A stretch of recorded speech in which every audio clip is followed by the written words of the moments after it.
Voy a compartir el capítulo 8 del libro de los Hechos. A lo mejor hago algo fuera de ahí, pero vamos.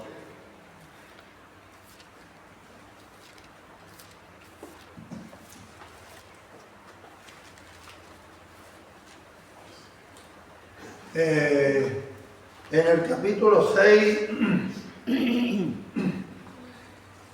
eligen a los 7 diáconos.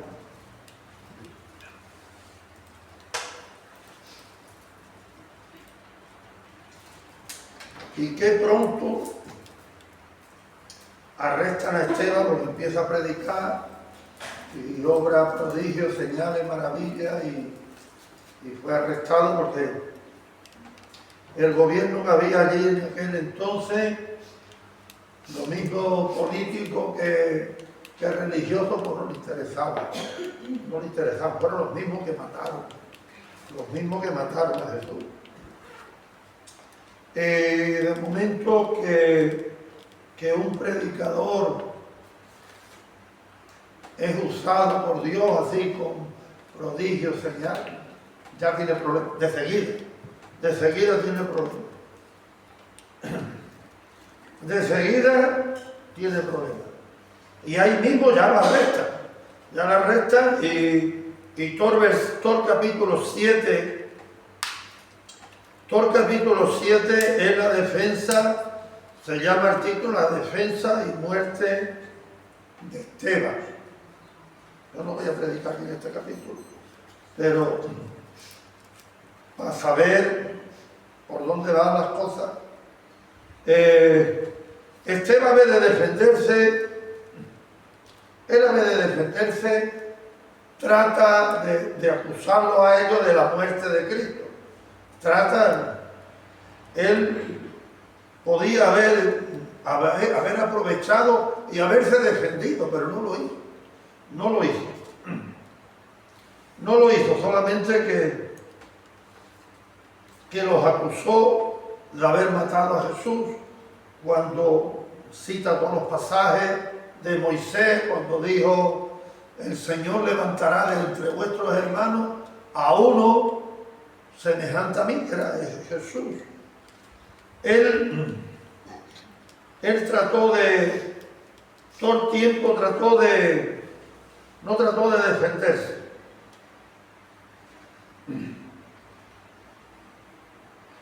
Sino de acusarlo y decirle la verdad, porque la hablaba muy duro, la verdad muchas veces, o casi siempre es dura, hay veces que es muy dura, y muchas veces muchas veces el gobierno, o los que están en autoridad, tú estás en una finca, y hay un encargado, un perito, y le dice muchas veces te juega que te eche, porque ninguno que está en autoridad quiere que lo cuestione. Ninguno. Es raro que venga uno y se aconseje con uno un poquito más inferior, le pregunte un consejo, pero la mayoría no le gusta. Es más, en el capítulo 8, en el capítulo 8 fue donde lo mataron y donde lo enterraron. Dice que le hicieron. Bueno, pues yo voy a compartir unos versículos, no voy a compartir el capítulo entero. Hoy no voy a compartir mucho. No voy a compartir mucho porque es muy fuerte y es bueno. No digo que en otro lado sea malo. Saulo perseguía a la iglesia.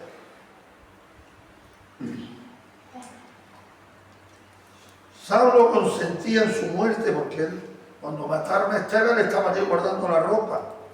En aquel día hubo una gran persecución contra la iglesia que estaba en Jerusalén, y todos fueron esparcidos por las tierras de Judea y de Samaria, salvo los apóstoles. Nada más que se quedó allí los apóstoles, los demás fueron todos esparcidos. porque hubo una persecución muy grande sobre la iglesia. Hombres piadosos llevaron a enterrar a Esteban e hicieron gran llanto sobre él. Y Saulo asolaba a la iglesia entrando casa por casa. Tremendo. Arrastraba a hombres y a mujeres y los entregaba en la cárcel. Él trabajaba para el gobierno que había en aquel entonces. Él creía que estaba haciendo lo correcto. Él creía que estaba haciendo lo justo. Porque, en fin, hasta que llegó su hora. Que yo creo que en el capítulo 9, ¿no? Aquí habla ya de predicación del Evangelio en Samaria. Aquí entra ya Felipe en acción, pero los que fueron esparcidos iban por todas partes anunciando el Evangelio. Las autoridades los esparcieron para que no predicara, para que no hablara de Jesús, pero ellos con más fuerza predicaban, por donde quiera que iba cada uno, iba predicando el Evangelio. Es decir, que los que había en aquel tiempo les salió el tiro por atrás, por la culata. Por todas partes anunciando el Evangelio, en el verso 5. Entonces Felipe, descendiendo a la ciudad de Samaria, les predicaba a Cristo. Él, descendiendo a la ciudad de Samaria, les predicaba a Cristo. Estos fueron, yo creo que son los únicos dos diáconos que fueron grandemente usados. Uno duró muy poco tiempo, Esteban duró muy poco tiempo, y estos dos hombres fueron usados por Dios más que muchos apóstoles, o más que algunos apóstoles. Pero los que sí. Entonces Felipe, descendiendo a la ciudad de Samaria, les predicaba a Cristo. La gente unánime escuchaba atentamente las cosas que decía Felipe, oyendo y viendo las señales que hacía. Oyendo y viendo las señales que hacía Felipe.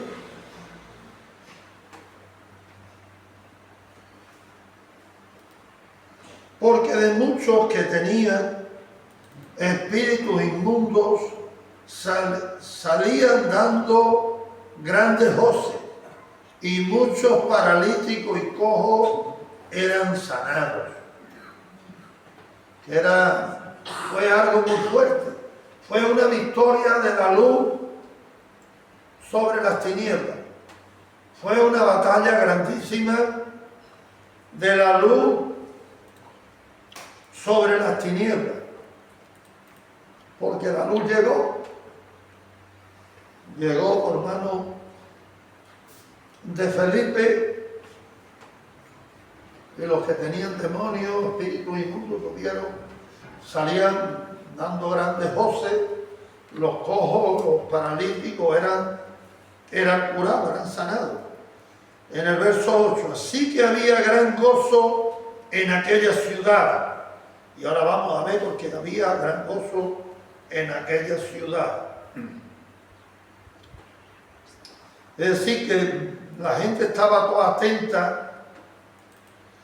En el verso 9 dice, pero había un hombre llamado Simón que antes ejercía la magia en aquella ciudad y había engañado a la gente de Samaria, haciéndose pasar por algún grande. Se había hecho pasar, yo creo que los había engañado a todos, casi todos los había engañado. A toda Samaria la había engañado. Aquí la Biblia no ve que dice que este hombre ejercía la magia antes de que Felipe llegara. Ejercía la magia. Yo no sé qué tipo de magia, porque la Biblia no lo dice. Yo puedo tener mi opinión, pero nada más, no lo puedo asegurar. Yo me imagino que sería la magia negra. Hay muchos tipos de magia, hay muchos tipos de magia y este hombre había engañado a toda esta gente, los tenía todos engañados, todas las María. Fíjate tú que lo tenían,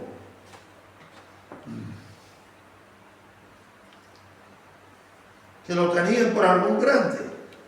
A este Simón, aquí no lo pone, pero te lo digo yo, a este oían atentamente todo, desde el más pequeño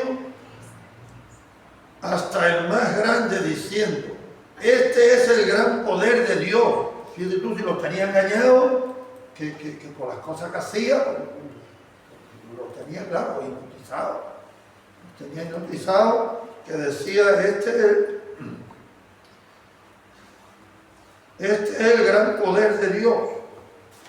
¿Hasta dónde podía llegar? Si no conocían otra cosa. Y le estaban atentos porque con sus artes mágicas les había engañado mucho tiempo. Con sus artes mágicas los había engañado mucho tiempo. Pero cuando creyeron a Felipe, que anunciaba el evangelio del reino de Dios y el nombre de Jesucristo, se bautizaban hombres y mujeres. Vemos cómo prevaleció la palabra de Dios sobre toda la magia que tenía.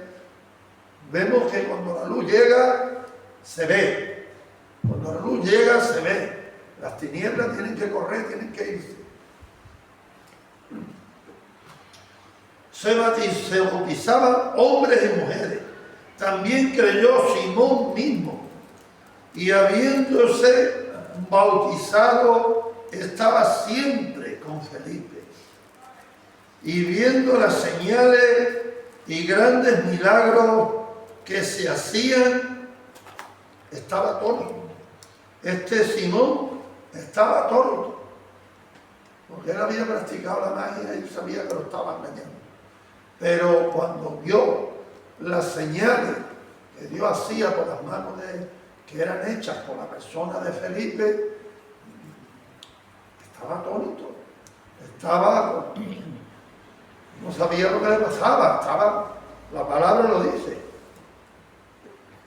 que estaba atónito.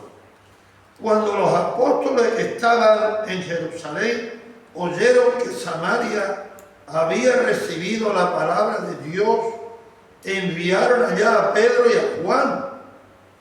Enviaron una confirmación, enviaron allá a dos de los apóstoles, porque sabían que allí hacían falta y había mucho trabajo. Los cuales, habiendo venido, oraron por ellos para que recibiesen el Espíritu Santo. Aquí hay este versículo. Yo te digo una cosa, muchas veces decimos, y sí, yo no digo que no sea verdad, que cuando se recibe al Señor se recibe también al Espíritu Santo. Pero los cuales, habiendo venido, oraron por ellos para que recibiesen el Espíritu Santo. Estos eran pentecostales, de los radicales, de los pentecostales. Vinieron por ellos y oraron por los que se habían ya convertido, los que habían, incluso, me imagino los que se habían bautizado también. En el 16, porque aún no había descendido sobre ninguno de ellos. El Espíritu Santo no había descendido sobre ninguno de ellos, sino que solamente habían sido bautizados en el nombre de Jesús. Habían sido, y hay iglesias hoy que bautizan solamente en el nombre de Jesús. Cuando el Señor mandó que se bautizaran en el nombre del Padre, del Hijo y del Espíritu Santo. Pero hay iglesias que había en algunas partes del mundo, en algunas, a lo mejor en España también las hay. Solamente habían sido bautizados en el nombre de Jesús. Entonces les imponían las manos y recibían el Espíritu Santo. Hay gente que son reacios a imponer las manos. Cuando vio Simón que por la imposición de las manos de los apóstoles se daba el Espíritu Santo, les ofreció dinero. Fíjate tú dónde llega. Este hombre también estaba, él había engañado a la gente, pero él también estaba engañado. Él también estaba engañado por las mismas tinieblas. Él estaba engañado.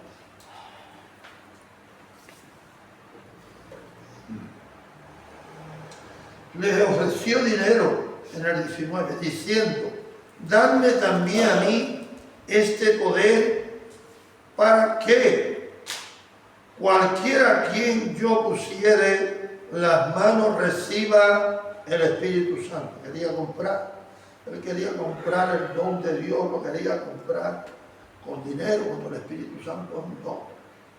Es un don. Y él, viendo que por las manos de los apóstoles se transfería, la gente recibía el Espíritu Santo, pues nada, aquí ya está. Esto lo voy a comprar yo ahora mismo, pero no funciona. Entonces Pedro le dijo: tu dinero perezca contigo, porque has pensado que el don de Dios se obtiene con dinero. Fíjate tú lo que le dijo Pedro. Pedro le habló muy duro. Entonces Pedro le dijo: tu dinero perezca es morir, muera contigo, porque has pensado que el don de Dios se obtiene con dinero.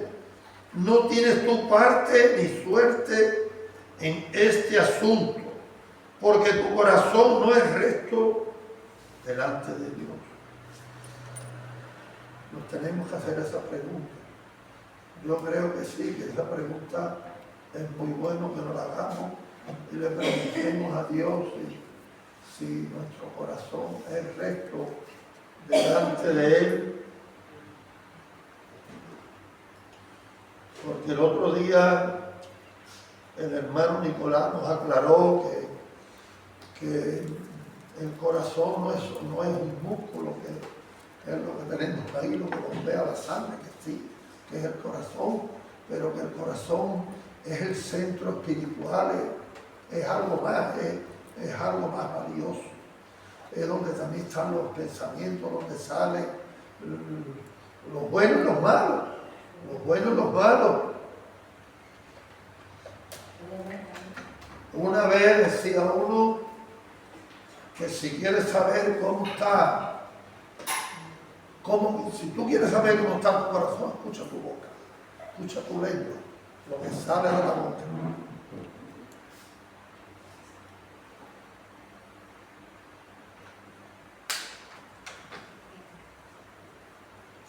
Cuando en Efesios creo que es que dice que ninguna palabra corrompida, ninguna palabra mala, pues, salga de nuestra boca, sino la que sea buena para la edificación de los oyentes.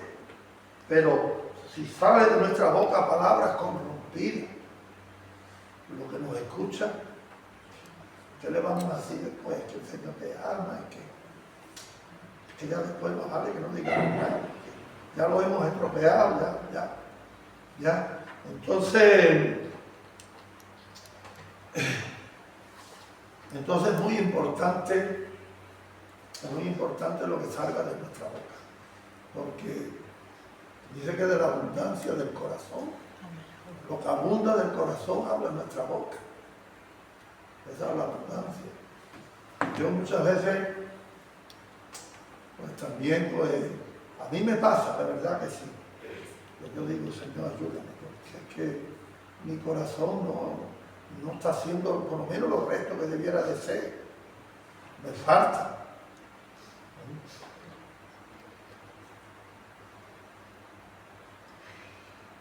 En el 21, no tienes tu parte ni suerte en este asunto, porque tu corazón no es recto delante de Dios. Le dice Pedro a Simón que había sido mago. Arrepiéntete, pero vemos que aquí le dicen, Pedro le dice lo que él tiene que hacer. Arrepiéntete pues de esta tu maldad y ruega a Dios si quizás te sean perdonado el pensamiento de tu corazón. ¿Lo ven? Como Pedro le dice, arrepiéntete de esta tu maldad, ruega a Dios, le da las instrucciones que él tiene que hacer, porque quizás Dios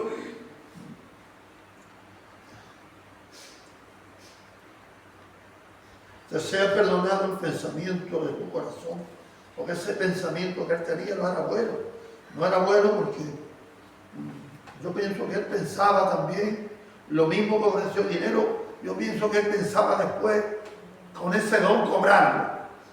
Es lo que yo pienso. La Biblia no lo dice exactamente así, pero él diría, como diciendo, aquí está un chollo ya, esto es una puerta, una fortuna, porque yo le ponga las manos, recibe, yo puedo poner, no sé. Pero ya yo pienso que él pensaba lo material, que este pensamiento no era bueno, no era un pensamiento me diciendo, que yo pongo las manos, lo sano, se va a poner bien. No, ese pensamiento, yo creo que ese pensamiento no era. Yo creo que el pensamiento que él tenía era puesto en el dinero, en la riqueza, en lo material. En el 23, Pedro, que tenía una visión más grande, porque en hiel de amargura y en prisión de maldad veo que estás. Yo me he sentido así, hermano. He tenido épocas, he tenido temporadas que me he sentido así. Como Pedro le dijo a este hombre. Y no me avergüenzo de decirlo porque es la verdad. Lo que sí sería un mentiroso si yo dijera lo contrario. Porque si uno presume de lo que no es, que Dios sabe lo que hay en nuestros corazones, lo que hemos vivido, lo que estamos viviendo, es lo que vamos a vivir. Entonces, respondiendo entonces Simón dijo, rogad vosotros por mí al Señor, para que nada de esto que habéis dicho venga sobre mí. Yo pienso que le dijeron más cosas que no están aquí escritas. Yo pienso que le dijo no solamente Pedro, sino Juan o Felipe, algunos le dijeron más cosas. Porque él dice, respondiendo entonces Simón dijo, rogad vosotros por mí al Señor, para que nada de esto que habéis dicho venga sobre mí. Ellos, habiendo testificado y hablado la palabra de Dios, se volvieron a Jerusalén, y en muchas poblaciones de los samaritanos anunciaron el Evangelio. Vemos cómo muchas veces lo que los gobernantes, los malos, los perversos hacen para mal, cómo Dios lo usa y lo utiliza para bien, como fue vendido José, que fue vendido por sus hermanos y lo compraron sus primos, los ismaelitas, que eran familia.